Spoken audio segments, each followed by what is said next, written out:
For decades, one narrow waterway gave Iran enormous influence over the global economy. The Strait of Hormuz became one of the most dangerous and important choke points on Earth. A single threat in these waters could send oil prices soaring, shake global markets, and create panic across Asia and Europe. But today, a silent geopolitical revolution is changing everything. Saudi Arabia and its regional partners are building massive new shipping routes, oil pipelines, trade corridors, and logistics networks designed for one purpose: to reduce the world's dependence on the Strait of Hormuz. And they are doing it without firing a single bullet. The balance of power in the Middle East may be shifting before our eyes. The Strait of Hormuz has always been critical because a huge portion of the world's oil exports passes through this narrow passage between Iran and the Arabian Peninsula. For years, Iran used this geography as leverage. Whenever tensions increased, Tehran warned that it could disrupt shipping or even close the strait completely. Those warnings alone were enough to terrify global energy markets. Countries across the world feared that one military confrontation could suddenly interrupt oil supplies and damage the global economy. This gave Iran one of the strongest geopolitical pressure tools in the region. But Saudi Arabia began working on a long-term strategy to weaken that advantage. Instead of relying entirely on Gulf shipping lanes near Iran, Riyadh started transforming itself into a global logistics powerhouse. At the center of this strategy is the city of Jeddah, on the Red Sea. Saudi Arabia invested billions into expanding Jeddah's ports and turning the region into a massive international trade hub, connecting Asia, Europe, and the Middle East. The kingdom began building direct connections with major ports across the world.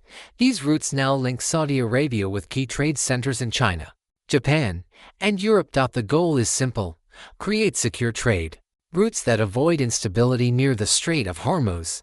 This move shocked international shipping markets because it repositioned Saudi Arabia as a bridge between three continents. One of the most important parts of this strategy involves China. China has maintained strong economic ties with Iran for years. But China also desperately depends on stable Middle Eastern energy supplies to keep its factories and economy running. Any major conflict near Hormuz could severely damage Chinese trade and industrial production. Saudi Arabia understood this perfectly. So Riyadh offered China something extremely valuable: safer and more stable logistics system. Instead of depending heavily on risky waters near Iran, Chinese trade and energy shipments can increasingly move through Saudi-controlled routes. This creates a delicate balancing act for Beijing. China still wants good relations with Iran, but at the same time, it cannot risk its economy by relying too heavily on unstable shipping corridors. As a result, Saudi Arabia's influence over Asian trade continues to grow. Japan is also becoming part of this new system. As one of the world's largest industrial economies, Japan relies heavily on imported energy. Any disruption in oil supplies would seriously affect Japanese manufacturing and economic stability. Saudi Arabia's alternative shipping routes help provide Tokyo with more secure energy access. At the same time, Europe also benefits from these changes. Ports in Germany, the Netherlands, and the United Kingdom gain more stable trade connections through the Red Sea rather than depending entirely on Hormuz. For European industries, these routes act like an insurance policy against future Middle Eastern crises. But Saudi Arabia did not stop with maritime trade alone. The kingdom also partnered with MSC, one of the world's largest shipping companies. Together, they developed a massive hybrid logistics network combining sea transport with overland cargo routes. Here is how the system works. Cargo ships from Europe arrive at Saudi ports on the Red Sea, including Jeddah and King Abdullah Port. Containers are unloaded quickly using advanced logistics systems and giant automated cranes. Then, instead of traveling through dangerous waters near Iran, the cargo moves across Saudi Arabia by truck and highway corridors. These massive land routes stretch across the kingdom from west to east. The cargo eventually reaches ports on Saudi Arabia's Gulf coast. From there, smaller ships distribute the goods throughout Gulf countries. This system dramatically reduces the need to pass through the Strait of Hormuz. Saudi Arabia effectively becomes a giant land bridge connecting Europe Asia, and the Gulf. Everything from electronics and industrial equipment to consumer goods and energy products can move through this network. The strategy fits directly into Saudi Arabia's Vision 2030 plan to diversify its economy and become a global trade hub instead of relying only on oil exports. But perhaps the kingdom's most powerful move is its East-West Pipeline, also known as Petroline. This enormous pipeline transports oil from Saudi Arabia's eastern oil fields directly to the Red Sea coast. That means Saudi oil can completely bypass the Strait of Hormuz. The pipeline can reportedly move millions of barrels of oil every single day, even during periods of regional tension. Saudi exports can continue flowing safely through the Red Sea for global energy markets.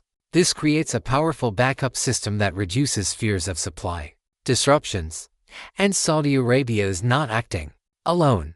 The United Arab Emirates has also developed its own bypass strategy. The UAE built a major pipeline connecting Abu Dhabi's oil fields directly to the port of Fujairah on the Gulf of Oman. This allows Emirati oil exports to avoid Hormuz entirely. Fujairah has now become one of the world's busiest energy and refueling hubs. The UAE's goal is clear: protect its exports from geopolitical instability and ensure uninterrupted access to global markets. Meanwhile, Iraq is entering the game as well. Baghdad is working on a massive infrastructure project known as the Development Road Project. The plan includes highways, railways, logistics centers, and trade corridors connecting southern Iraq to Turkey and eventually Europe. If completed successfully, this project could transform Iraq into a major transit route linking the Gulf directly to European markets. Together, these projects are completely reshaping the region. Countries that once depended heavily on the Strait of Hormuz are now creating alternative networks. These include pipelines, shipping corridors, logistics hubs, railways, and overland transport systems, instead of one narrow choke point controlling global trade. The Middle East is slowly developing multiple parallel routes. This weakens the leverage that any single country can hold over the global economy. For Iran, this transformation presents a major challenge. For decades, the threat of disrupting Hormuz created fear across global markets. But if enough alternative routes exist, that strategic leverage becomes weaker. Iran still remains an important regional power. However, Saudi Arabia and its allies are investing billions to ensure that global trade can continue moving even during regional crises. The Middle East is entering a completely new era. Instead of competing only through military strength, countries are now competing through infrastructure, logistics, trade routes, and energy security. Saudi Arabia's strategy is no longer just about exporting oil. It is about becoming the central bridge connecting Asia, Europe, and Africa. And if these projects continue expanding, the Strait of Hormuz may slowly lose the dominance it once held over the global economy. But one major question still remains: how will Iran respond if its most powerful geopolitical advantage continues to weaken? Will the region move toward greater stability and economic cooperation? Or could new tensions emerge around these massive new trade corridors? The next chapter of Middle Eastern geopolitics may already be unfolding.